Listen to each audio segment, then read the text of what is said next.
ਵਿੱਤ ਮੰਤਰੀ ਪੰਜਾਬ ਅਤੇ ਸੀਐਮ ਮਾਨ ਦੀ ਅਗਵਾਈ ਦੇ ਹੇਠ ਮੀਟਿੰਗ ਦੇ ਦੌਰਾਨ 4% ਡੀਏ ਦਾ ਤੋਹਫਾ ਲੋਹੜੀ ਦੇ ਮੌਕੇ ਤੇ ਮਿਲੇਗੀ ਕਿਸ਼ਤ ਪੱਤਰ ਹੋਇਆ ਜਾਰੀ। ਸੋਸ਼ਲ ਮੀਡੀਆ ਤੇ ਕੁਝ ਅਜਿਹੀਆਂ ਜਿਹੜੀਆਂ ਖਬਰਾਂ ਨੇ ਲਗਾਤਾਰ ਵਾਇਰਲ ਹੋ ਰਹੀਆਂ ਨੇ। ਸੋ ਕੀ ਹੈ ਇਹਨਾਂ ਖਬਰਾਂ ਦੀ ਸੱਚਾਈ? ਇਸ ਵੀਡੀਓ ਦੇ ਵਿੱਚ ਅਸੀਂ ਇਹੀ ਜਾਣਾਂਗੇ ਅਤੇ ਇਹ ਵੀ ਜਾਣਾਂਗੇ ਕਿ ਲੋਹੜੀ ਦੇ ਤਿਉਹਾਰ ਦੇ ਮੌਕੇ ਸਰਕਾਰ ਵੱਲੋਂ ਕੋਈ ਰਾਹਤ ਮਿਲ ਸਕਦੀ ਹੈ। ਸਤਿ ਸ਼੍ਰੀ ਅਕਾਲ ਜੀ, ਸਵਾਗਤ ਹੈ ਤੁਹਾਡਾ ਤੁਹਾਡੇ ਆਪਣੇ ਚੈਨਲ ਪੰਜਾਬ ਐਜੂਕੇਟ ਟੀਵੀ ਦੇ ਵਿੱਚ।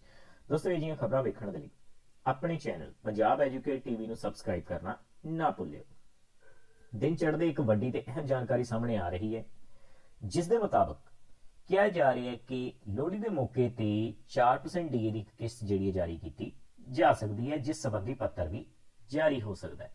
ਹਾਲਾਂਕਿ ਤੁਹਾਨੂੰ ਦੱਸੀਏ, ਇਹ ਜਿਹੜੀਆਂ ਖਬਰਾਂ ਨੇ ਸੋਸ਼ਲ ਮੀਡੀਆ ਤੇ ਸੂਤਰਾਂ ਦੇ ਹਵਾਲੇ ਤੋਂ ਹੀ ਨੇ। ਇਸ ਦੇ ਉੱਤੇ ਕੋਈ ਅਧਿਕਾਰਿਕ ਤੌਰ ਤੇ ਪੁਸ਼ਟੀਕਰਨ ਜਾਂ ਸਪਸ਼ਟੀਕਰਨ ਨਹੀਂ ਹੈ। ਪਰ ਵਿੱਤ ਮੰਤਰੀ ਪੰਜਾਬ ਅਤੇ ਸੀਐਮ ਮਾਨ ਦੀ ਅਗਵਾਈ ਦੇ ਹੇਠ ਅਹਿਮ ਕੈਬਨਿਟ ਮੀਟਿੰਗ ਜਿਹੜੀ ਹੈ ਆਉਣ ਵਾਲੇ ਦਿਨਾਂ ਦੇ ਵਿੱਚ ਸੰਭਵ ਹੈ ਅਤੇ ਉਸ ਮੀਟਿੰਗ ਦੌਰਾਨ ਮੁਲਾਜ਼ਮ ਅਤੇ ਪੈਨਸ਼ਨਰਸ ਜਥੇਬੰਦੀਆਂ ਸ਼ਾਮਲ ਹੋ ਸਕਦੀਆਂ ਨੇ। ਕਿਉਂਕਿ ਜ਼ਿਕਰਯੋਗ ਹੈ, ਸਾਲ 2025 ਦੀ ਜੇਕਰ ਗੱਲ ਕੀਤੀ ਜਾਵੇ, ਤਿਉਹਾਰਾਂ ਦੇ ਮੌਕੇ ਤੇ ਜੋ 4% ਡੀਏ ਦੀ ਕਿਸ਼ਤ ਦੀ ਉਮੀਦ ਸੀ ਉਹ ਨਹੀਂ ਮਿਲੀ। ਸੋ ਹੁਣ ਸਾਲ 2026 ਜਨਵਰੀ ਮਹੀਨੇ ਦੇ ਦੌਰਾਨ ਇੱਕ ਵੱਡਾ ਫੈਸਲਾ ਜਿਹੜਾ ਹੈ ਜਲਦ ਹੀ ਆ ਸਕਦਾ ਹੈ।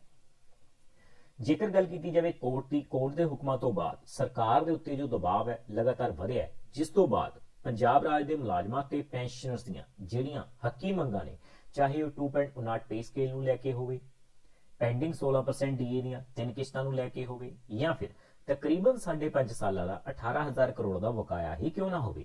ਸੋ ਇਹਨਾਂ ਹੱਕੀ ਮੰਗਾਂ ਨੂੰ ਲੈ ਕੇ ਜਿਹੜਾ ਫੈਸਲਾ ਹੈ, ਚਰਚਾ ਜ਼ਰੂਰ ਹੋ ਸਕਦੀ ਹੈ। ਸੋ ਆਉਣ ਵਾਲੇ ਦਿਨਾਂ ਦੇ ਵਿੱਚ ਕਿਹੜੀ ਰਾਹਤ ਮਿਲੇਗੀ, ਦੇਖਣਾ ਇਹੀ ਹੋਵੇਗਾ। ਸੋ ਇਹ ਦਿਨ ਦੀ ਵੱਡੀ ਤੇ ਅਹਿਮ ਜਾਣਕਾਰੀ ਸਾਹਮਣੇ ਆ ਰਹੀ ਸੀ। ਸੋਚਿਆ ਖਬਰ ਤੁਹਾਡੇ ਨਾਲ ਸਾਂਝੀ ਕੀਤੀ ਜਾਵੇ। ਇਸ ਵੀਡੀਓ ਵਿੱਚ ਇੰਨਾ ਹੀ। ਧੰਨਵਾਦ।